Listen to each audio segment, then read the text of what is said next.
தீர்க்கின்றவாறு என் பிழையை நின் சீரருள் என்கொல் என்று வேர்க்கின்ற என்னை விடுதி கண்டாய். விரவா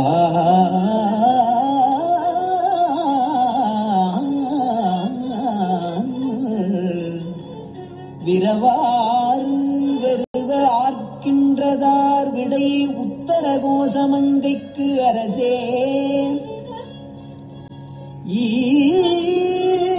ஈர்க்கின்ற அஞ்சொடு அச்சம் வினையேனை இருதலையே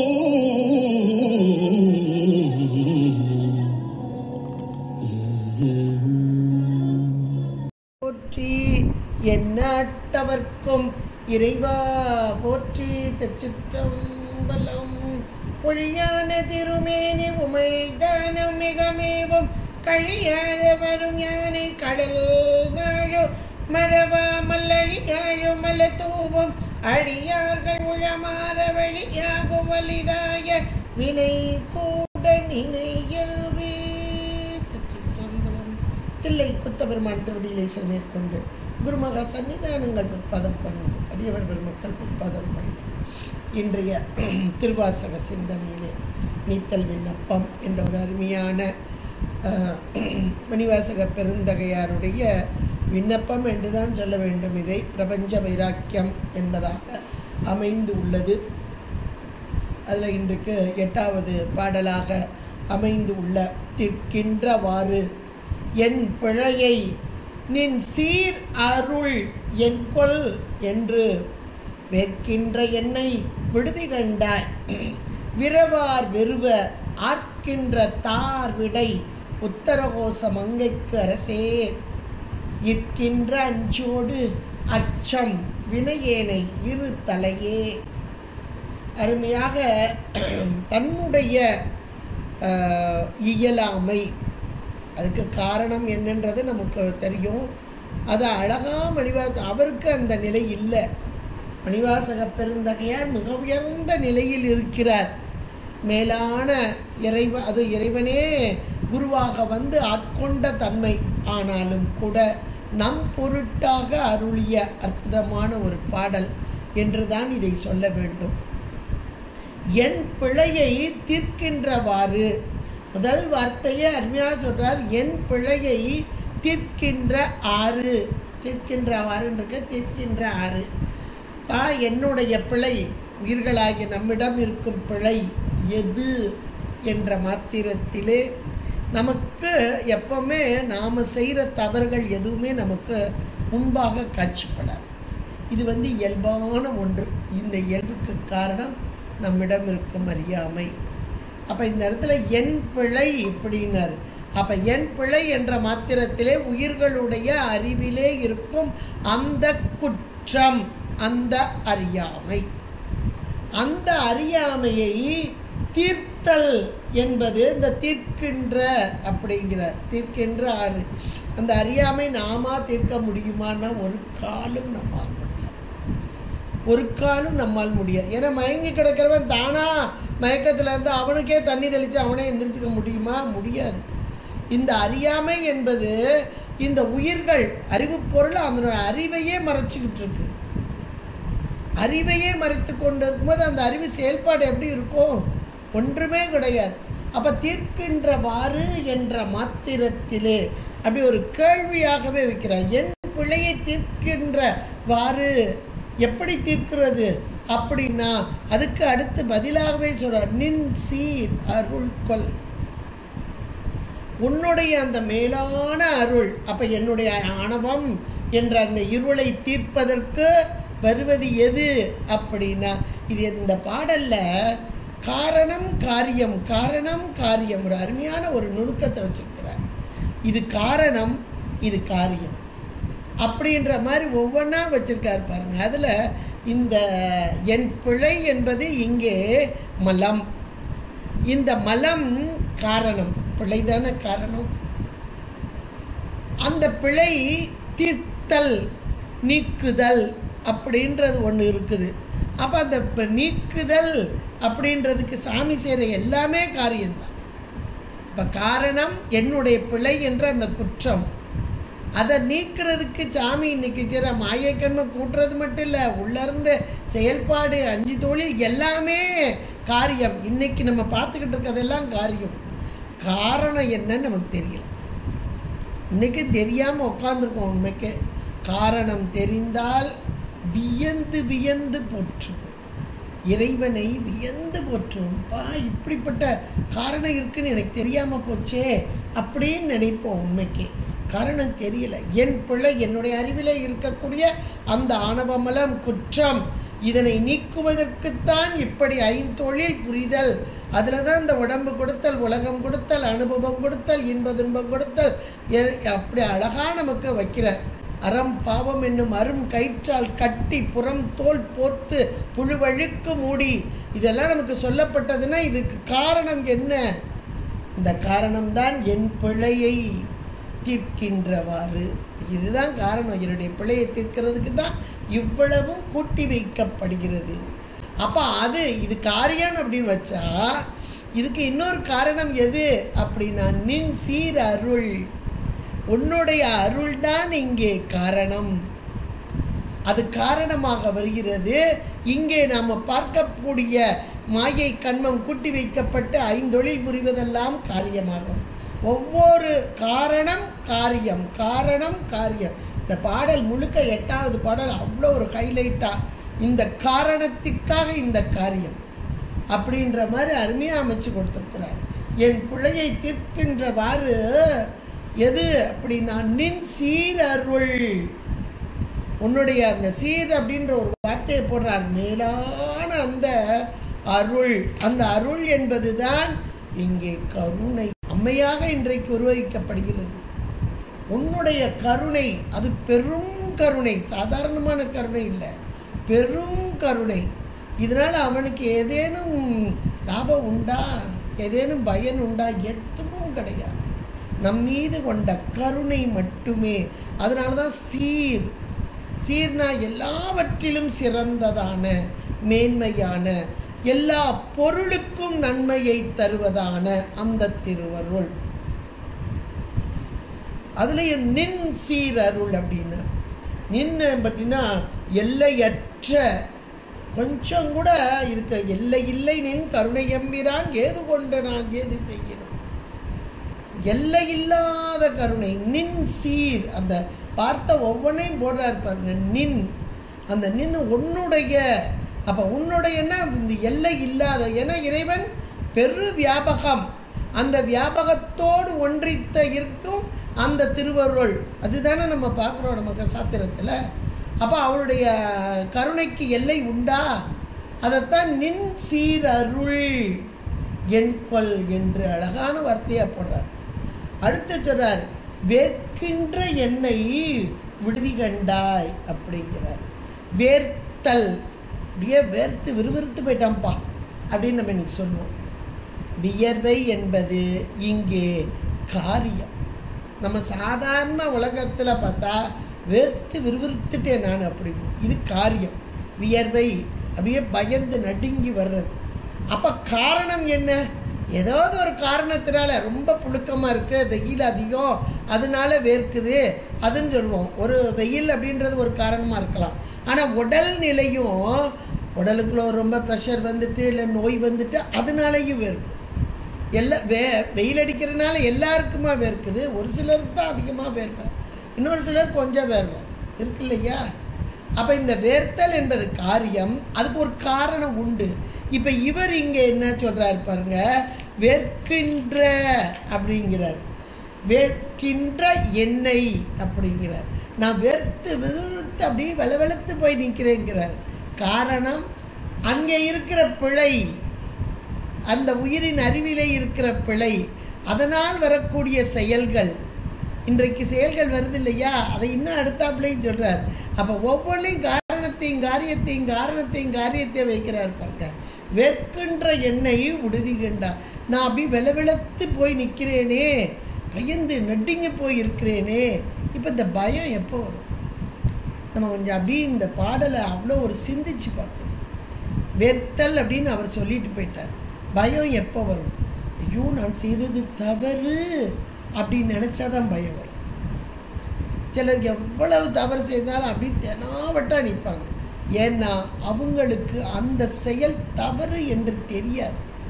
அப்போ அவங்கள சொல்லி குத்தம் இல்லை, அந்த அறியாமை தான் காரணம். அந்த பிழைன்னு ஒரு வார்த்தையை போட்டார் பாருங்க, அதுதான் காரணம். அந்த ஆணவ குற்றத்தினால், அந்த பிழையினால் இந்த வேர்த்தல் என்பதே அவங்களுக்கு இருக்காது. இது தவறு அப்படின்ற ஒரு உணர்வே வராது. தவறுன்னு உணர்ந்த போது வேர்த்து விறுவிறுத்து வருது. அப்போ இந்த மணிவாசக பெருந்தகையார் இந்த பாடலை தந்தார் என்றால் நல்ல மேலான பக்குவமுடைய ஆன்மா. இந்த செயல்களுக்கெல்லாம் தன்னுடைய மலம், அதனால் கூட்டப்பட்ட வினை இப்படியாக ஒரு காரணம். அப்போ அந்த காரணத்தை உணர்ந்தார். காரியமாகிய வெறுத்தல், அந்த வெறுக்கின்ற என்னை அருமையாக சொல்றார். இது காரியம், இதனுடைய காரணம் என்ன அப்படின்னா அந்த பிழை, அந்த ஆணவத்தை நீக்குவதற்காக சேர்க்கப்பட்ட மாயை கண்மம். இதனை உணர்ந்து கொண்ட தன்மை. இது இன்னும் சொல்லப்போனா, இந்த வெறுக்கின்ற எண்ணெய் அப்படின்றத ஒரு காரணம் நம்ம சொன்னோம், காரியம் சொன்னோம். இந்த காரியம் நமக்கு வெளிப்பட்டு தெரிகிறது என்றால் இதனுடைய காரணம் என்ன என்பதை நாம் உணர்ந்து, அது அந்த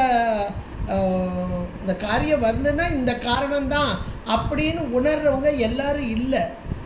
வேர்த்தா கூட இன்னைக்கு ஒரு வேர்வை வருதுன்னா, இவ்வளோ புழுக்கம், என்னுடைய உடம்பும் கொஞ்சம் நோய்வாய்ப்பட்டிருக்கு, அதனால் இந்த புழுக்கத்தை என்னால் தாங்க முடியவில்லை என்று உணர்பவர்கள் கொஞ்சம் தெளிஞ்சவங்க. நல்லா அதை தான் சொன்னீங்க, சிந்திச்சு பாருங்கள், நல்ல தெளிவு உடையவர். அப்போ அந்த தெளிவு யாருக்கு வரும் அப்படின்னா, இந்த நோய்க்கு உரிய, இப்போ இந்த நோயோடு நாம் கூடி இருக்கும்போது வெளியே இருந்து இப்படி ஒரு பாதிப்பு வரும்போது, ஒரு வெயில் வரும்போது இந்த உடம்பு வியர்க்கிறது, தாங்கலை, நோயோடு கூடிய நமக்கு அப்படின்னு உணர்தல். இதே போல் அப்படியே ஆணவத்தை வச்சுக்கோங்க, மாயை கண்மத்தை வச்சுக்கோங்க. மாயை கண்மம் உடம்பு, இதை வச்சுக்கோங்க. இன்றைக்கி வரக்கூடிய ஒரு வினைகள் வச்சுக்கோங்க. அப்போ இந்த இடத்துல இந்த ஆணவம், அறியாமை, அதனால் கூட்டப்பட்ட மாயை கண்மம், அதனால் வேர்த்தல் அப்படின்னா இந்த இடத்துல யாருக்கு வரும் அப்படின்னா, தசகாரியன்னு ஒன்று படித்தோம், அதை அப்படியே இங்கே கொண்டு வந்து பொறுத்துனா தத்துவ ரூபமாக இந்த உடலை காண்டல், தத்துவ தரிசனமாக தெளிதல். இது ஜடம் என்று அப்படியே சேர்த்து வைக்கப்பட்ட பொருள் ஜடம். எதற்கு? வினைக்கு ஈடாக. இதெல்லாம் இந்த தசகாரியத்தோடு பொறுத்துனீங்கன்னா இந்த வேர்க்கின்ற எண்ணெய் இது தெளிவாக புரியும். அப்போ தசகாரியம் எப்போ நமக்கு, அதாவது உடம்பு ஜடம், மாயாகாரியம், வினைக்கு ஈடான்னு சொல்கிறது எப்போ வரும் அப்படின்னா, இது எல்லாமே பக்குவம் பெற்ற ஆன்மாக்களுக்கு வரும். இன்னும் சொல்லப்போனால் 7ஆம் சூத்திரம், சாதிக்கும் அதிகாரி இவன் அப்படின்னு அழகாக சொல்வார். அப்போ அந்த சாதனத்தை உணர்தல், இது எனக்கு கொடுக்கப்பட்ட சாதனம். அப்புறம் தத்துவ சுத்தியை போகிறோம், குரு வந்த பிறகு தான் வரும், சிவ ரூபத்தில் தான் வரும், 8ஆம் சூத்திரத்தை தான் வரும். அப்போ வெறுக்கின்ற எண்ணெய் என்ற காரியம், இதற்கு காரணம் அங்கே என் பிழை. முதல் வரியில் சொன்ன என் பிழை இன்னும் கீழே வருது. ஏன்னா இந்த வெறுக்கின்ற எண்ணெய் அப்படியே ஒரு பிராக்கெட்டுக்குள்ளே கொண்டு வந்திருக்கேன். இது ஹைலைட்டான ஒரு வார்த்தை, தன்னை அறிதல். இந்த ஆன்மா தன்னை எப்பொழுது அறியும்? தன்னுடைய தவறை எப்பொழுது உணரும்? இந்த பக்குவம் வரும்போது தான் உணரும். பக்குவ நிலை இல்லாத வரைக்கும் நம் தவறுகள் நமக்கு உணர்த்தாது, தெரியாமல் இருக்கும். இப்போ இவர் தெரிஞ்சதுனால அந்த வார்த்தையை போடுறார், வேர்க்கின்ற என்னை. எனக்கு வேர்த்துட்டு இல்லை, நான் உணர்றேன்ல, என்ன நீ விட்டுறக்கூடாதே. என்ன ஒரு வார்த்தை பாருங்க, எனக்கு வேர்த்துட்டு இல்லை, அப்போ நீ என்னை விட்டு, அப்போ நான் உணர்றேன், அப்போ நான் ஒரு பக்குவம் பெற்ற நிலையில் நீ என்னைய வச்சிருக்கிற. அது கூட இறைவன் உள்ள உணர்த்தி உணர்த்தி உணர்த்தி ஒரு பக்குவத்தை வர வச்சார். அப்போ அந்த பக்குவ நிலை வந்த போது என்ன நீ விட்டுறக்கூடாது அப்படின்னு இப்போ கொண்டு வந்து கூட்டுறார். எவ்வளோ அருமையான வார்த்தை பாருங்க, வேர்க்கின்ற என்னை விடுதி கண்டாய். அடுத்து சொல்றார் பாருங்க, விரவார் வெறுவ. இந்த விரவார் வெறுவ அப்படின்னா விரவுதல், கலத்தல், இது காரியம். அப்படி ஒன்றொன்னா எழுதிக்கோங்க. நீங்கள் உங்களுக்கு அந்த யூடியூப்பில் போடும்போதே அந்த காரியம் காரணன்றதெல்லாம் அந்த அம்மா போட்டு விடுவாங்க. நான் எழுதி வச்சுருக்கேன், அவங்களுக்கு அனுப்பியிருக்கேன். அதில் போடும்போதே அனுப்புவாங்க. இப்போவும் நீங்கள் குறித்து வைக்கணும்னா எழுதிக்கோங்க, சரியா? இப்போ விரவார் வெறுவ, விரவுதல் அப்படின்னா கலத்தல். விரவார் வெறுவ என்ற மாத்திரத்தில் இது காரியம். அப்போ எது கலந்து இருக்குது, எது வெறுவுது? விரவார், அடுத்து வெறுவ, ரெண்டு வார்த்தை இருக்குது. அப்போ எது விரவுது, எது வெறுப்ப, எது விரவுது, எது வெறுவுது, ரெண்டு வார்த்தை இருக்கு இல்லையா? விரவுது, விரவுதல் அப்படின்னா கலந்த. எது கலந்து போய் இருக்குது அப்படின்னா பகைப்பொருள் கலந்ததால் இந்த உயிர் பொருள் வெறுவி நிற்கிறது. பகைப்பொருள் கலந்ததால் உயிர் பொருள், அறிவு பொருள் வெறுவி நிற்கிறது. எவ்வளோ அருமையான வார்த்தை பாருங்க. இது காரியம்தாங்க. விரவார் வெறுவென்றது காரியம்தான். ஐயோ பகைப்பொருளோடு சேர்ந்திருக்கேனே அப்படின்னு இந்த உயிர் வெறுவுதான். அப்போ காரியம். இந்த காரியம் வர்றதுக்கு காரணம் ஒன்று வேணும் இல்லையா? இப்போ வெறுதுன்னா, இப்போ நாம் உடம்பை கண்டு நம்ம பயந்துக்கிட்டு அலறிக்கிட்டா உட்காந்துருக்கோம். ஐயோ இந்த உடம்பு வந்துட்டே, இந்த உடம்பு என்னைக்கு நீங்கும் அப்படின்னா நிற்கிறோம். அப்போ நம்ம பக்குவம் எப்படி இருக்கு யோசிச்சு பாருங்க. அப்போ நமக்கு தெரியவே இல்லையே. அந்த அருளாளர்களுக்கு தெரிஞ்சிருக்கே, அவங்க வெறுவி போய் நிற்கிறாங்களே. அப்போ அந்த வெறுவுதல் காரியமாக வருது. அந்த காரியம் வர்றதுக்கு ஒரு காரணம் வேணும் இல்லையா? அப்போ அந்த காரணம் எது? அந்த காரணத்தை அப்படியே அடுத்த வரியில் போடுறாரு பாருங்க. விரவார் வெறுவ, இது காரியம். அதுக்கு காரணம் என்னன்னா ஆர்க்கின்ற தார் விடை. அருமையான வார்த்தை, இதை அப்படியே அண்டர்லைன் பண்ணிக்கோங்க, ஹைலைட்டான வார்த்தை. ஆர்க்கின்றதார் விடை. ஆர்க்கின்ற, ஆர்ப்பரிப்போர். அதாவது சுவாமி விடையில் ஏறி வர்றார். விடை ஏறி அப்படிம்பார். தோடுடைய செவியன் விடை ஏறி அப்படிம்பார். அந்த தோடு அப்படின்னு சொல்லும்போதே அம்மையோடு கருணையோடு, கருணையை விட்டு பிரியாமல் ஞானசம்பந்த பெருமான் அழகா முதல் வார்த்தையை வச்சார். தோடு உடைய செவியன் அப்படின்னு வச்சார். வச்சுட்டு அடுத்த வார்த்தை போடுறாரு, இவன் கருணையை விட்டு பிரியாதவன் தான். ஒரு காலமும் ஒரு நொடி கூட கருணையை விட்டு பிரியாது. ஆனால் அறமே வடிவானவன். அதனால தான் அடுத்த வார்த்தையே விடையேறி, விடையேறினர். அப்ப விடை ஏறுதல் என்பது அற விடையை, தர்மத்தை தனக்கு இடமாக கொண்ட இறைவன். தர்மத்தை விட்டு பிரியாதவன், அறவடிவினன். இப்ப இந்த இடத்துல சொல்றாரு பாருங்க அழகா. அப்ப விரவார் வெறுவ என்ற மாத்திரத்தில் காரியமாக அதனுடைய காரணமாக வருவது எது என்றால் ஆர்க்கின்ற தார், ஆர்ப்பரித்தல் அப்படின்னு ஒரு பொருள்.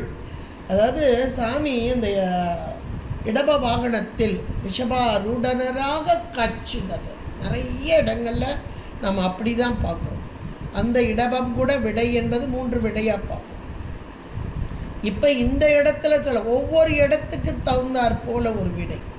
இப்போ இந்த இடத்துல காரணமாக வருது இல்லையா அர்க்கின்ற தார் விடைன்னு, அந்த காரணமான விடை எது என்றால் அறவிடை. அந்த அறவிடையும் அப்படியே கம்பீரமாக வரும். வந்த போது பகைவர்கள், எதிரிகள் இவங்க எல்லாம் பயந்து நடுங்கி ஓடுவாங்க. எதை கேட்டு? அந்த சப்தத்தை கேட்டு. பொதுவாக அந்த கொடிக்கு கூட சொல்லுவாங்க.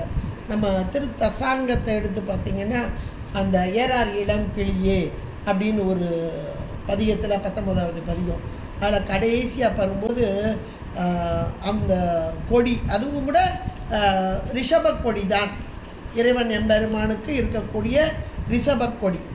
அந்த கொடியை சொல்லும்போது கொடியில் இருக்குது, எது இருக்குது? விடை இருக்குது. அந்த விடையை சொல்லும்போது சொல்லை பசுங்கிழியே தூணீர் பெருந்துரை கோன் கோலம் போலேயும் கொடி கூராய் சாலவும் ஏதிலார் துண்ணென்ன மேல் விளங்கியே காட்டும் கோதில்ல ஏறம் கொடி. எவ்வளோ அருமையான வார்த்தை பாருங்க. அந்த கொடியை பார்த்த மாத்திரத்தில் பயந்து நடுங்கி நிற்பாங்களாம் எதிரிகள்லாம். ஏதிலார் துண்ணென்ன, பயந்து நடுங்கக்கூடிய, மேல் விளங்கி ஏர் காட்டும் கோதிலா ஏறு. எவ்வளோ அருமையான ஒரு வார்த்தை பாருங்களேன். அப்போ இதெல்லாம் யோசிக்கும்போது, அப்போ இந்த ரிஷபம் அறவடிவு, அதில் இந்த இடத்துல இன்னொரு வார்த்தையை போடுறாரு, ஆர்க்கின்ற தார்விடை. தார்னா மாலை. இங்க மாலையை அணிந்திருக்கிறது. அது என்ன மாலை அப்படின்னா, நல்ல அந்த வண்டுகள் எல்லாம் ரீங்காரம் பண்ணக்கூடிய அந்த மாலை தார். அது ஒரு பொருள். இதுலேயே 2-3 பொருள் எடுக்கலாம். இல்லை, தார்ன்றது மாலை தான், சரியா? மாலையில் அதாவது பூக்கள் பொதுவாக நம்ம சாமிக்கு போடுற பூக்கள் வண்டுகள் மொய்க்காத மலர்களை, போதுக்களை மாலையாக்கி அணிதல். அப்புறம் அந்த மாலையை அணிந்த பின்பாக அந்த போதுக்கள் மலர்ந்த போது வண்டுகள் ஓடி ரீங்காரம் பண்ணுதல் அப்படின்றது.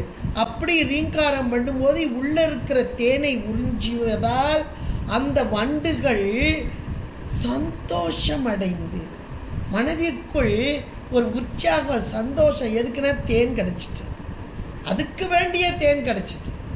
அதனால அந்த ரீங்காரம் அப்படி மேலாக, சாப்பிட்ட பிறகு குரல் எப்படி வரும்? சாப்பிடாமல் இருந்தால் குரல் எப்படி இருக்கும்? இதை வச்சுக்கோங்க. நல்ல தேனை உண்டதனால், அதுலேயும் சாமிக்கு போட்ட மலர்ன்றது நிறைய தேன் இருக்கும். நிறைய சாப்பாடு சாப்பிட்டா நல்ல சப்தம் வரும் இல்லையா? ரீங்காரமாக பொதுவாக தேன் சாப்பிட்டாலே நல்ல சப்தம் வரும்பாங்க. தேன் நிறைய சாப்பிட நல்ல சப்தம் வரும்பாங்க. இப்போ இந்த இடத்துல ஆர்க்கின்றதார் அப்படின்ற மாத்திரத்தில் ஆர்ப்பரிப்பு, சப்தம். இந்த சப்தம் தானே மேலான ஒன்று. சப்தம் தானே நாதம். இந்த நாத எழுச்சியில் தானே இந்த ஆன்மாக்களுக்கு உயிர்ப்பு. இதெல்லாம் நீங்கள் கொண்டு கொட்டி பார்த்தீங்கன்னா இது அவ்வளோ ஒரு ஆச்சரியப்பட வைக்கக்கூடிய ஒரு பாடலாக அமைந்தது. இன்னொன்று, இது வண்டுகள் அப்படின்றது. வண்டுகள் என்ற மாத்திரத்தில் எது வண்டு, எது தார், எது விடை? நந்தி நாமம் நமசிவாயவே.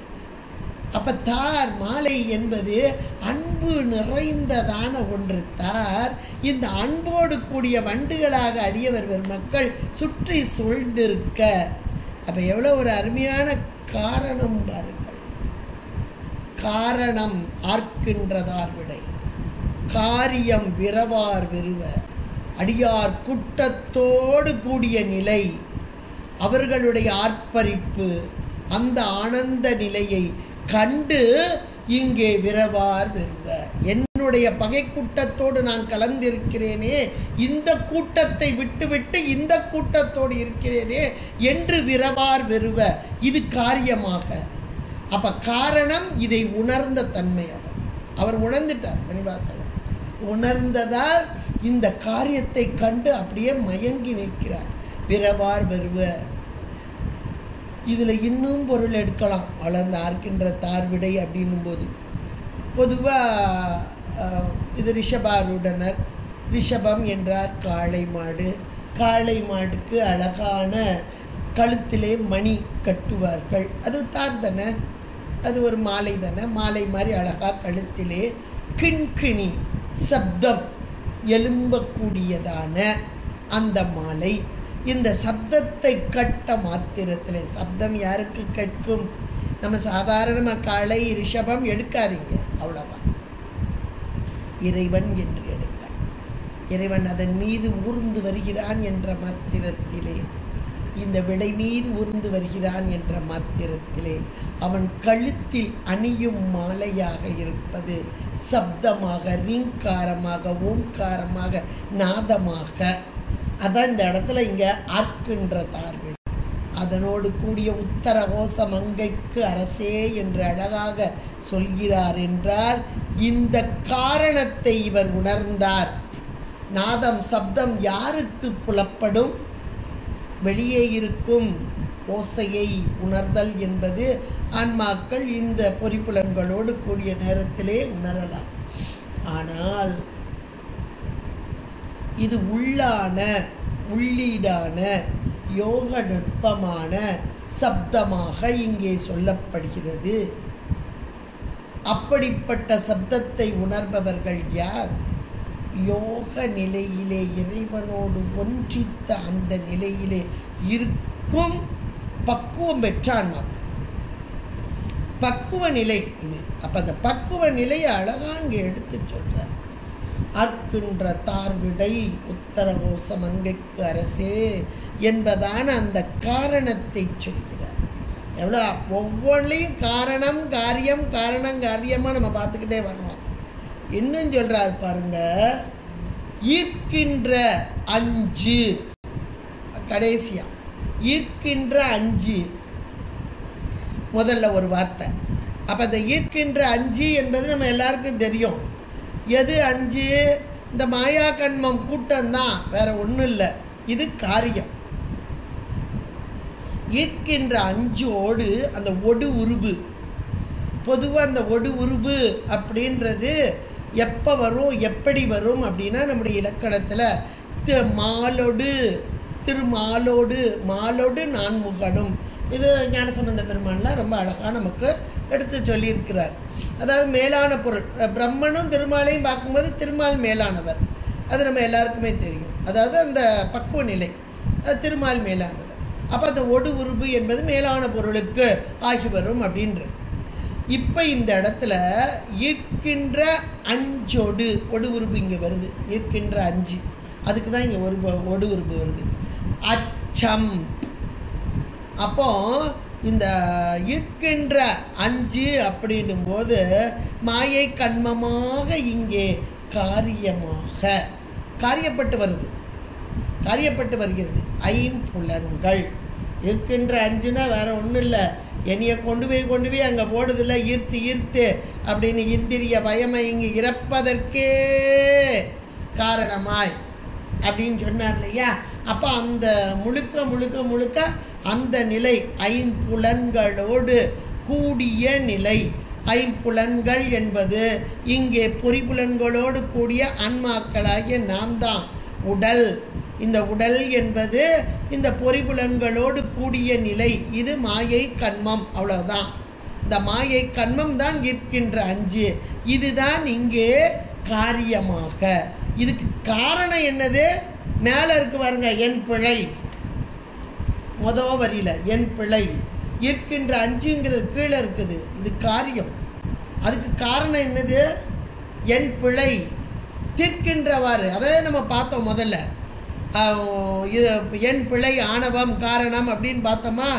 இது என்னது? காரியம். இருக்கின்ற அஞ்சு எனக்கு சேர்க்கப்பட்ட பொருள் ஐம்புலன். அது இன்னும் சொல்லப்போனால் ஐம்பொறிகள். அந்த பொறிகள் மூலமாக தானே புலப்படுத்துது நமக்கு. அதை எவ்வளோ அழகாக நமக்கு சொல்லியிருக்கிறாரு. புலனைந்தும் பொறி கலங்கி நெறி மயங்கி அறிவு அழிந்துட்டு ஐமேலுந்தி அலமந்த போதாக. எப்படியுமே பொறி புலன்கள்லாம் ஒரு குறிப்பிட்ட காலம்தான், அதெல்லாம் அலமந்து போயிடும். கொஞ்ச நாளில் எல்லாம் கலண்டு போயிடும். அலமந்த போதாக. நான் அலமந்து போயிருக்கிற நேரத்தில் பயப்படாத, நான் இருக்கேன். சொல்கிறது யாரு? சாமி தாங்க, வேற யாரும் சொல்ல முடியாது. இந்த உடலுக்கு வந்த உறவுகளெல்லாம் யாரும் சொல்ல முடியாத ஒன்றை இறைவன் தான் நமக்கு சொல். அஞ்சேல், அருமையா ஞானசம்பந்த பெருமான் சொன்னார், அஞ்சேல் என்று அருள் செய்வான் அமரும் கோயில் அப்படின்னார். திருவையாறு தான், ஐயாரப்பர் தான். ஐயாரப்பர் அப்படின்னு சொன்ன மாத்திரத்தில் நம்முடைய துன்பங்கள் எல்லாம் நீங்கக்கூடியது. அதையும் நமக்கு இந்த திருமுறைகளை வச்சு பார்த்தா தான் இந்த சாத்திரம் கூட நமக்கு பொருள் புரியக்கூடியதாக இருக்கும். அதில் 11ஆம் திருமுறையில் நம்ம எல்லாருக்கும் தெரிஞ்சதான ஒன்று, ஐயடிகள் கடவர்கோன் ஒவ்வொரு தளந்தளமாக சென்றார். ஒவ்வொரு தளத்திலையும் சென்று இறைவனை நோக்கி பாடுங்கள். எது இந்த உடம்பு இருக்கிற வரைக்கும் தான் நம்ம அதை செய்ய முடியும். அந்த உடம்பு நல்லா இருக்கிற வரைக்கும் தான் செய்ய முடியும். கொஞ்சம் விழுந்துக்கிட்டேன்னா போக முடியுமா? இருந்த இடத்த விட்டு போக முடியுமா? இல்லை நினைப்பு தான் வருமா? நமக்கு நினைவுகள் தான் வருமா? இறைவனை பற்றிய நினைவுகள் வருவதற்கும் இந்த மனம் என்ற காரியங்கள்லாம் நமக்கு தேவைப்படுது, இந்த கரணங்கள்லாம் தேவைப்படுது. அது செயல்படலைனாலும் இறை நினைவே அழிஞ்சு போய்விடுமே. அப்போ எல்லாம் கூடி நிற்கும் நிலையிலே எவ்வளோ அழகாக நமக்கு இந்த இடத்துல சொல்கிறாரு பாருங்க. ஈர்க்கின்ற அஞ்சு. ஆனால் இன்னைக்கு எதில் போய் ஈர்த்து போய் கிடக்கு? உலகியலில் தானே ஈர்த்து போய் உட்கார்ந்துருக்கோம். அதை ஈர்க்கின்ற அஞ்சு என்பதை அழகாக சொல்லி காரியமாக சொல்லி, அது ஐயடிகள் கடவுள் குந்தி நடந்து குனிந்து ஒரு கை கோல் ஊன்றி நொந்தி இருமி நுரைத்து ஏறி ஏங்கி நுரைத்து ஏறி வந்து உந்தி ஐயாறு வாயாறு பாயா முன். ஐ ஆறு வாய் ஆறு பாயா முன். நெஞ்சமே ஐயாறு வாயால் அழை. எவ்வளோ அருமையான இந்த பாடெல்லாம் நம்ம மீண்டும் மீண்டும் மீண்டும் வாயால் சொல்லிக்கிட்டே இருக்கணும். ஞானசம்பந்த பெருமான் எவ்வளோ அழகாக அதை சொன்னா. புலனைந்து பொறிகளங்கினர். இதே ஐயடிகள் கடவர்கோன் இதே ஐயாரப்பரை பார்த்து தான் சொல்கிறார். அட நெஞ்சே ஐயாறு வாயாறு அழை அப்படின்னார். அப்போ இந்த திருமுறைகளை எல்லாம் நம்ம படிக்கும்போது இந்த உடல் கொடுக்கப்பட்டு இருக்கிறது. எப்படிப்பட்ட உடலாக இருக்கிறது? ஈர்க்கின்ற வஞ்சம், ஈர்க்கின்ற வஞ்சொடு. அப்போ ஈர்த்து ஈர்த்து உலகத்து இன்பங்களை எல்லாம் ஈர்த்து ஈர்த்து இதனை அனுபவிக்க வேண்டும் என்று சொல்லக்கூடிய பொறிபுலன்களோடு கூடிய இந்த உடல் மாயா காரியம், கண்மத்துக்கு ஈடா அஞ்சோடு. அடுத்து ஒரு வார்த்தை சொல்றாரு பாருங்க, அச்சம். இப்போ அஞ்சோடுன்ட்டார் முதல்ல, அடுத்து அச்சம் வருது. இப்போ முதல்ல என்ன பார்த்தோம்? நம்ம ஈர்க்கின்ற அஞ்சு அப்படின்றது காரியம்னு பார்த்தோம். அதுக்கு காரணம் என்னன்னு பார்த்தோம். முதல் வரியில் உள்ள என் பிள்ளைன்றது பார்த்தோம். காரணம் காரியம் காரணம் காரியம் தனித்தனி நான் சொல்ல சொல்ல எழுதிட்டு வாங்க, அப்படியே வியந்து வியந்து போட்டலாம். எவ்வளோ உணர்வோடு இவர் எழுதியிருக்காங்க. இந்த பாடல் முழுக்க காரண காரியம் தான். காரண காரியம் காரண காரியம், காரணத்தை சொல்லி காரியத்தை சொல்லி காரணத்தை சொல்றார். இப்போ அச்சம்ன்ற ஒரு வார்த்தையை கடைசியாக போடுறார். ஈர்க்கின்ற அஞ்சோடு அந்த ஒடு உருவ சேர்த்து அச்சம் வருகிறது. அப்போ இந்த ஈர்க்கின்ற அஞ்சுன்றது முதல்ல என்ன பார்த்தோம்? காரியம், அதுக்கு காரணம் பிள்ளைன்னு பார்த்தோம். இப்போ இதை நீங்கள் காரியமாக எடுத்துக்கோங்க. ஏன்னா இப்போ இது காரியப்பட்டு தானே வருது. ஈர்க்கின்ற அஞ்சுன்றது இந்த பொறிபுலன்களோடு கூடி உலக விடயங்களை அனுபவித்தல்ன்றது காரியப்பட்டு வருது இல்லையா? அதை இங்கே ஈர்க்கின்ற அஞ்சு ஒடு என்ன, அப்போ அது காரியம். அப்போ இதுக்கு இது காரணம். இப்போ இது காரணமாக வரும்போது காரியமாக என்ன வருதான்? அச்சம். அச்சம் என்பது இங்கே காரியமாக வருதான். எதுக்கு அச்சம் வருது? ஐயோ நான் இப்படி போயிட்டேனே, இந்த உடம்பை வச்சு கோயிலுக்கு போகணும், எதையோ எவ்வளவு நூல்கள் கொடுக்கப்பட்டிருக்கு, இதையெல்லாம் சிந்திக்கணும், அடியார்களோடு இருக்கணும், இதையெல்லாம் விட்டுட்டு இப்படி கீழான நிலைக்கு இந்த பொறிவுலன்கள் என்னை இழுத்து சென்றதே என்ற அச்சம் யாருக்கு வரும்? இது நமக்கு நாமே கற்கக்கூடிய ஒரு கேள்வி, கற்க வேண்டிய கேள்வி. யாருக்கு வரும்? இதுதான் உலகம், இப்படி தான் இருக்கணும், எங்கள் முன்னோர்கள் இப்படி தான் சொல்லியிருக்காங்க, இப்படி சாப்பிட்டு இப்படி தான் இருக்க சொன்னாங்க, அப்படியெல்லாம் போக சொல்லலை. புதுசாக ஒரு ரூட்டு போடக்கூடாது. இன்றைக்கி நம்ம அதைத்தானே சொல்லிகிட்டு இருக்கோம். புதுசாக ஒரு ரூட்டு போடக்கூடாது, இப்படி போகக்கூடாதுன்னு தானே சொல்லிகிட்டு இருக்கோம். ஆனால் நம்ம அருளாளர்கள் சொன்ன ரூட்டை நம்ம கேட்போமா? கேட்க மாட்டோம். அதற்கு காரணம் இப்ப இந்த இடத்துல இருக்கின்ற அஞ்சு, அதுதான் காரணம். காரியம் அச்சம் வருகிறது காரியமா. அப்ப அச்சம் யாருக்கு வரும்? ஐயோ, பெரியவர்கள் இப்படியெல்லாம் சொல்லி வைத்தார்கள், இந்த உடம்பை கொண்டு இறை அருளை பெற வேண்டும், அந்த உயிரின் அறிவிலே இறை அருள் தங்க வேண்டும், திருவருள் பதிவு எனக்கு வேண்டும் வேண்டும் வேண்டும் என்று எந்த ஆன்மா நினைக்கிறதோ அந்த ஆன்மாவுக்குத்தான் அச்சம் வரும். இதை இந்த இருக்கின்ற அஞ்சுன்றத முதல்ல காரியமா பார்த்து காரணமா பார்த்து, இப்ப இதை காரணமா பார்த்து காரியமா அச்சத்தை கொண்டு வரும்.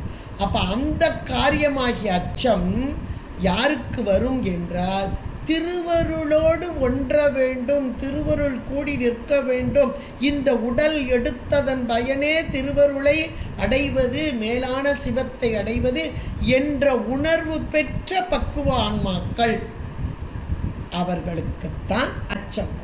இப்ப இவருக்கு வந்தது அச்சம். அப்ப இது காரணமாக, இது காரியமாக இருக்கின்ற அஞ்சு, இருக்கின்ற அஞ்சோடு அந்த ஒடு சேர்த்துக்கோங்க. அதோடு வருது எது வருது? அச்சம் வருது. இப்போ அச்சம் வந்துட்டா காரிய கர்மம் முடிஞ்சுதா? அதுக்கு இப்போ பாருங்க, அச்சம் வருது. இது என்னதுன்னு பார்த்தோம், காரியம் பார்த்தோம். அடுத்து ஒரு வார்த்தை போடுறார், வினையேனை அப்படின்னு போடுறார். அடுத்த வார்த்தை அப்படி இதோடைய இந்த ரெண்டு வரியவே இப்படி இப்படி கூட்டி அப்படி கொண்டு வாங்க, சொல்லட்டி கொண்டு வாங்க, திரும்ப திரும்ப ரவுண்டு பட்ட மாதிரி கொண்டு வாங்க. காரிய காரண காரண காரிய காரணம் அப்படியே சொல்லட்டி கொண்டு வாங்க. இதே ஒரு சக்கரமாயிருக்கு. அச்சம் காரியம்னு பார்த்தோம். இப்போ இந்த அச்சம் வருது அப்படின்னா ஏதோ ஒரு காரணமாக்கி பாருங்க, அப்போதான் காரியமாக்கி பார்த்தோமா. ஏன் அக்கா சாந்திக்கா காலையிலே குழப்பறான்னு நினச்சிடாதீங்க, கொஞ்சம் சிந்திங்க, அவ்வளோதான். சொன்னதை ஒரு தடவை இல்லை, மீண்டும் ஒரு தடவை கேட்டு சிந்திங்க. அநேகமாக இது யூடியூப்பில் வரும்போது அந்த இதை நான் எழுதி வச்சுருக்கேன், அதை அந்த அம்மா போட்டு விடுவாங்க. அதனால் அதை நீங்கள் உங்கள் நோட்டில் எழுதிட்டு பார்த்தீங்கன்னா இன்னும் கொஞ்சம் உங்களுக்கு மனசில் இன்னும் தெளிவு கிடைக்கும்னு நான் நினைக்கிறேன். சாமி கொடுப்பாரு எல்லாருக்கும், வேண்டாம் சரியா. இப்போ அச்சம்ன்றத போன தடவை காரியமாக பார்த்தேன், இப்போ காரணமாக தூக்கிடுங்க. அச்சம் வருதுன்னா அதுக்கு காரணம் என்ன அப்படின்னு வரணும் இல்லையா? அப்போ அச்சத்துக்கு காரணம் என்ன? இன்னைக்கு நமக்கு அச்சம் வருது, பயம் வருது, நடுக்கம் வருது அப்படின்னா அதுக்கு காரணம் என்ன அப்படின்னா, இந்த அச்சம் காரணமாக எனக்கு காரியமாக இன்றைக்கு வருது எது அப்படின்னா வினை. வினை ஏனை, வினை இன்றைக்கு வரக்கூடிய செயல்கள் எல்லாம், இந்த செயல்கள் அது காரணமாக, இது காரியமாக. வினை ஏனை செயல்களோடு, என்ன செயல்கள்? இன்றைக்கு இந்த ஐம்புலன்களோடு கூடி, அதாவது உடலோடு கூடி இந்த உலகத்தில் நாம் செய்யக்கூடிய, அந்த உடலோடு கூடி இருக்கும்போதே மலம்னு ஒன்று இருக்குது. மேலே சொல்லப்பட்ட பிழைன்றது நம்முடைய என் பிழையை அப்படின் போது ஆணவ குற்றம் ஒன்று இருக்குது. அந்த ஆணவ குற்றம், அதை நீக்குவதற்காக வந்த அஞ்சு, அந்த அஞ்சோடு கூடிய இந்த அச்சம், அந்த அச்சத்துக்கு காரணம் இங்கே வினை. இந்த செஞ்சுக்கிட்டு இருக்கமே வினை, ஒவ்வொரு வினை. அப்போ இது காரணமாக, இது காரியமாக. வினை ஏனை, அந்த வினை என்பது மீண்டும் மீண்டும் மீண்டும் சுழண்டு வருகிறது. அது இரு வினை அப்படின்னு கூட சொல்லலாம். அறம்பாவம் என்னும் அருங்கயிற்றால் கட்டி அப்படின்பா. முன் செய்த வினை தான், நாம செஞ்ச வினை தான். அந்த வினை இப்போ வரும்போது இந்த பொறிப்புலன்களோடு மீண்டும் செய்யும்போது அது எப்படி வருது? அடுத்த வினைக்கு அஸ்திவாரம் போட்ட மாதிரி. அந்த வினை கொள்கையை நாம் உணர்றது கொஞ்சம் கஷ்டம். இருந்தாலும் இறைவன் திருவருள் இருந்தால் நாம் உணரலாம். இவர் பக்குவம் பெற்ற ஆன்மா, அதனால அந்த வினை நன்றாக உணர்ந்தார். வினை ஏனை, அந்த வார்த்தை அப்படியே சேர்த்துக்கோங்க, வினை ஏனை அப்படின்றது. சரி, இப்போ அச்சம், நடுக்கம், இந்த நடுக்கத்துக்கு இன்றைக்கு வெளிப்பட்ட செயல்கள், அது காரணம், இது காரியம், இப்படியெல்லாம் பார்த்தோம். இந்த வினை என்பதை காரணமாக கொள்ளுங்கள். அடுத்தாப்போ இந்த வார்த்தைகள் வினையேனேன்னு இருக்கு இல்லையா? வினையின் காரணமாகத்தான் உடம்பெல்லாம் கொடுக்கப்பட்டு இன்னைக்கு இந்த செயல்கள்லாம் வருது. அப்போ இந்த வினை அப்படின்றத மட்டும் ஒரு காரணமாக வச்சுக்கோங்க. வினை, முன் செய்த வினைகளுக்கு ஈடாக. அப்போ அந்த வினை காரணத்தினால் இங்கே அடுத்த வார்த்தை கொண்டு வாங்க, இரு தலையே அப்படின்னு ஒரு வார்த்தை கொடுத்துருக்கிறார். கடைசி வார்த்தையா இரு தலையே அப்படி. இருதலை கொல்லி எறும்பினில் உள்வத்து அப்படின்லாம் கூட திரும்ப வருது. நிறைய இடங்களில் இருதலை கொல்லி எறும்பு அப்படின்லாம் சொல்லுவாங்க. நமக்கு இன்னும் இரண்டும் இல் இத் தனிய நேர்க்கே அப்படிம்பார். இரண்டும் இல் இத் தனிய இருக்கே. இதுக்கு நல்ல பொருள் சொல்லணும் அப்படின்னா, இந்த மதில் மேலே பூனை ஒன்று உட்கார்ந்துருக்கணும். இங்கிட்டு சாயிறதா அங்கிட்டு சாயிறதான்னு பார்க்கும், இங்கிட்டு இப்படி பார்க்கும். அதே மாதிரி தான் தத்தளித்து போய் நின்ற நிலை.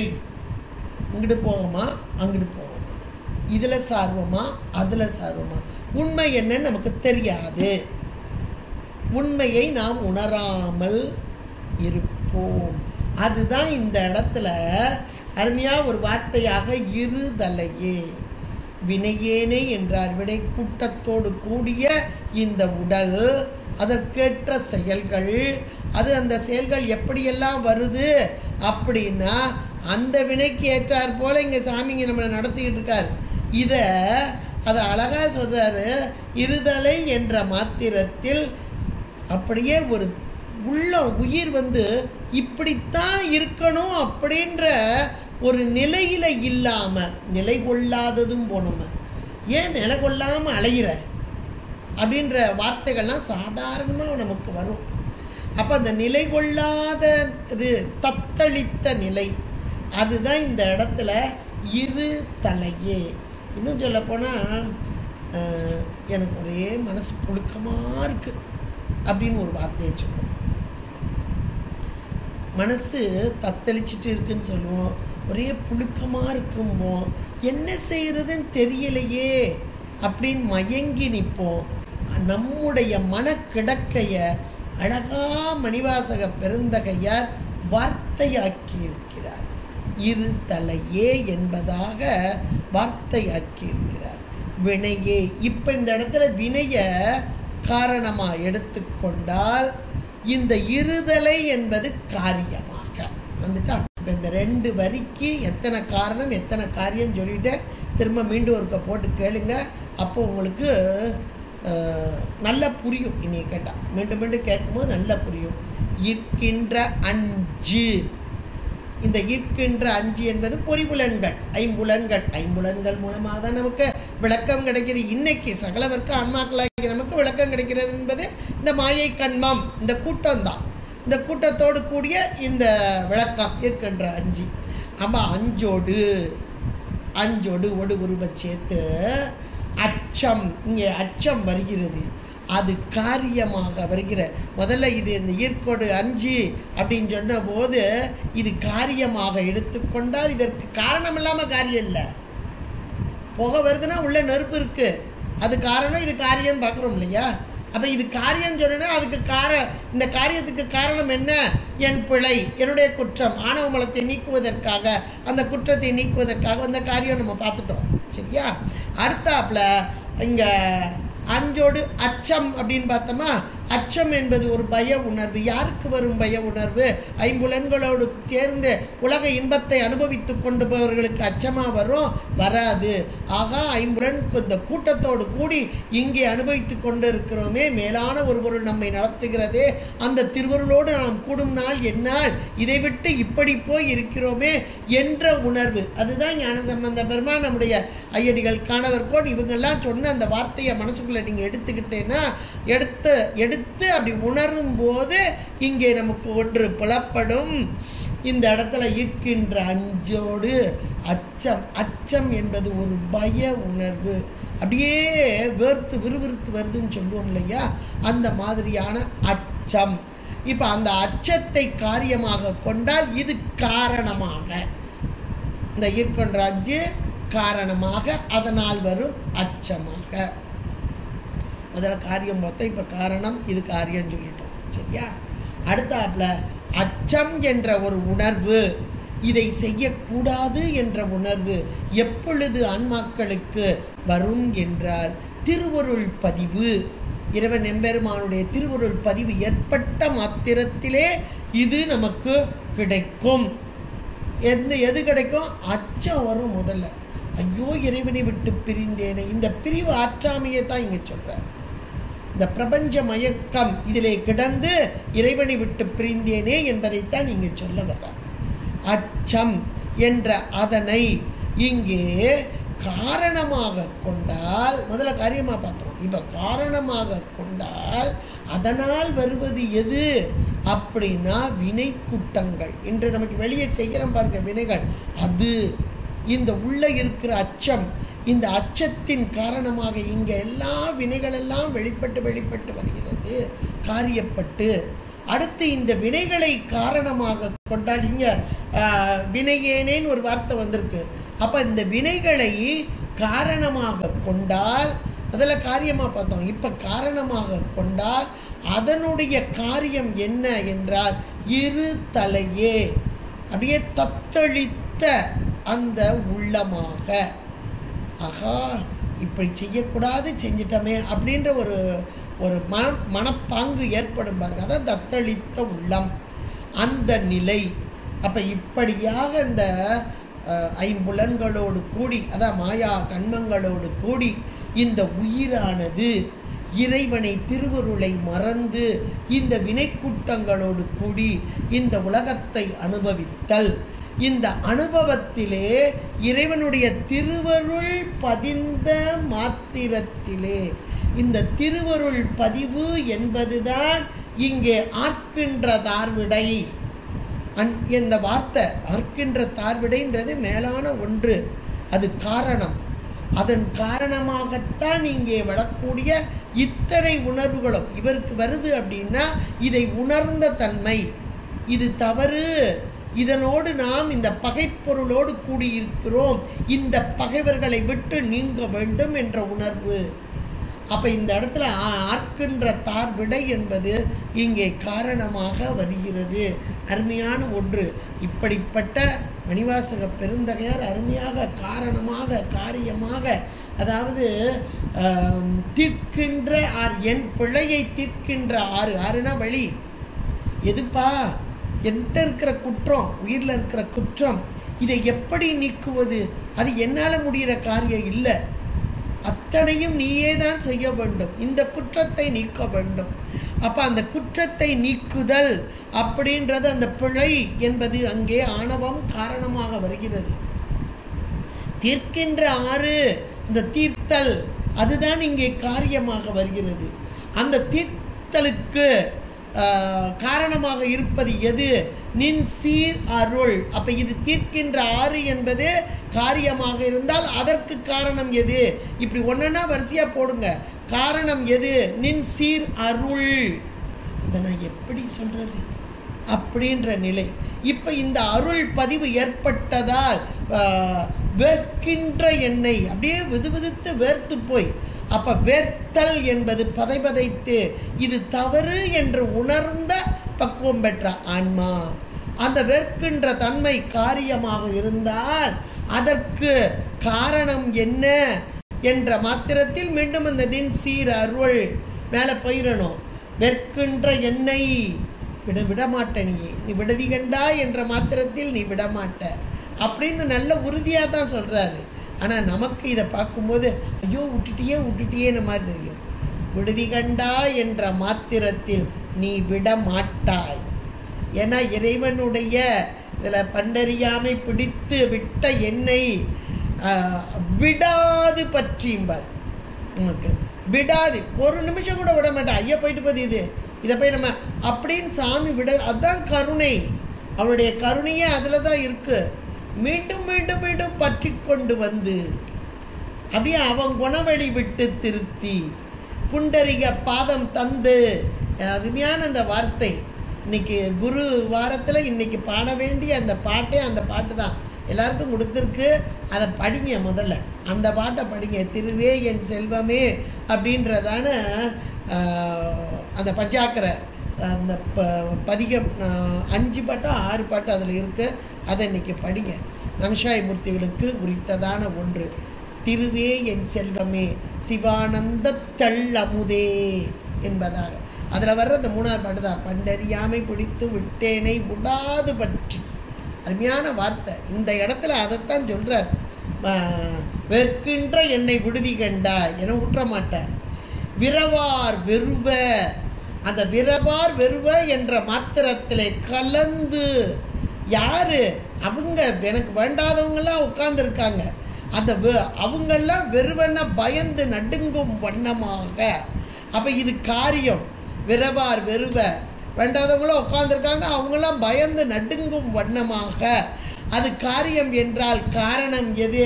ஆர்க்கின்றதார் விடை. இறைவன் எம்பெருமான் கழுத்தில் அணிந்திருக்க அந்த விடை, அந்த விடையின் கழுத்தில் அணிந்திருக்கக்கூடிய தார், அது ஆர்க்கின்றதாராக, கிண்கிணி ஒலியாக, சப்தத்தோடு கூடியதாக, நாதமாக, உள்ளிருந்து எழும் நாதமாக. இந்த நாதம்தான் இந்த விரவார் வெறுவ, பயந்து நடுங்கி கொண்டிருக்கக்கூடிய அந்த பகைவர்களை எல்லாம் நடுங்க வைத்தல், வெறுவுதல், நடுங்க வைத்தல். அருமையான ஒன்று இந்த வரி, அருமையான ஒன்று. இதை மீண்டும் மீண்டும் சிந்திச்சு பாருங்க. கேட்டால் கேட்பது கொஞ்சமாக இருக்கட்டும், சிந்திப்பது அதிகமாக இருக்கட்டும். அப்படிப்பட்ட ஆர்க்கின்ற தார் விடை உத்தரகோசம் அங்கைக்கு அரசே ஈர்க்கின்ற அஞ்சி அஞ்சொடு அச்சம் வினையேனை இரு தலையே. இதை அழகாக மீண்டும் மீண்டும் சொல்லிட்டேன். நீங்கள் மீண்டும் சிந்திச்சு பார்ப்பதோடு மீண்டும் கேட்டு சிந்திச்சு பாருங்கள். காரணமாக காரியமாக, எதெல்லாம் காரணம் எதெல்லாம் காரியம், மீண்டும் காரியப்பட்டு வந்தது காரணமாக, அதற்கு இன்னொரு காரியமாக, இப்படி அழகான காரண காரியங்களோடு கூடி வைத்த ஒரு அருமையான பாடலாக அமைத்து கொடுத்திருக்கிறார் மணிவாசக பெருந்தகையார். பகைவர்களாம் அஞ்சும்படியாக ஆர்ப்பரிக்கக்கூடிய கிண்கிணி மாலை அணிந்த இடப வாகனத்தை உடைய உத்தரகோசம் அங்கைக்கு அரசே, 5 புலன்களோடு கூடி அச்சமும் எதிரெதிராக 2 பக்கமும் நின்று தீவினையோடு கூடிய என்னை இது இழுத்து கொண்டு இருக்கிறது, இங்கும் அங்குமாக இழுத்து கொண்டு இருக்கிறது. இது ஒரு புறம் இருக்க, இறைவன் எம்பெருமானே உன்னுடைய திருவருள் என் பிழையை தவிர்ப்பது எப்படியோ என்று புழுங்கும் என்னை விட்டு விடுவாயா? அப்படியே அந்த வார்த்தையாக எடுத்து காரண காரியத்தை கொண்டு கூட்டினால் அருமையான பொருள் பொதிந்ததான ஒரு பாடலாக பிரபஞ்ச வைராக்கியம். இந்த பிரபஞ்சம் என்பதை மயக்கிக் கொண்டிருக்கிற என்னை மயக்க கொண்டிருக்கிறது. அதற்கு காரணமாக என் பிழை, அந்த பிழையை தீர்ப்பது என்பது உன்னுடைய சீர் அருள் என்பதாக சொல்லி, அப்படிப்பட்ட அருளோடு கூடிய நீ வருவது ஆர்க்கின்ற தார் விடையின் மீது. அப்படி வந்ததால் இது வெறுவார் வெறுவ, விரவார் வெறுவ, வெறுவி அப்படி அஞ்சி ஓடும் வண்ணமாக என்பதாக கொண்டு கூட்டி எடுத்து பார்த்தால் அருமையான பொருளோடு கூடிய ஒரு பாடல் நம் கண் முன்பாக, இன்னும் சொல்லப்போனால் கருத்திலே பதிவாக வந்து நிற்கும் என்று கூறி, இன்றைய நல்ல நாளிலே இதை சிந்திப்பதற்கு நமக்கு திருவருள் கூட்டிய இறைவனுடைய திருவருளுக்கும் குருவருளுக்கும் நன்றி கூறி விடைபெறுகிறேன். நன்றி, வணக்கம். திருச்சிற்றம்பலம். திருச்சிற்றம்பலம்.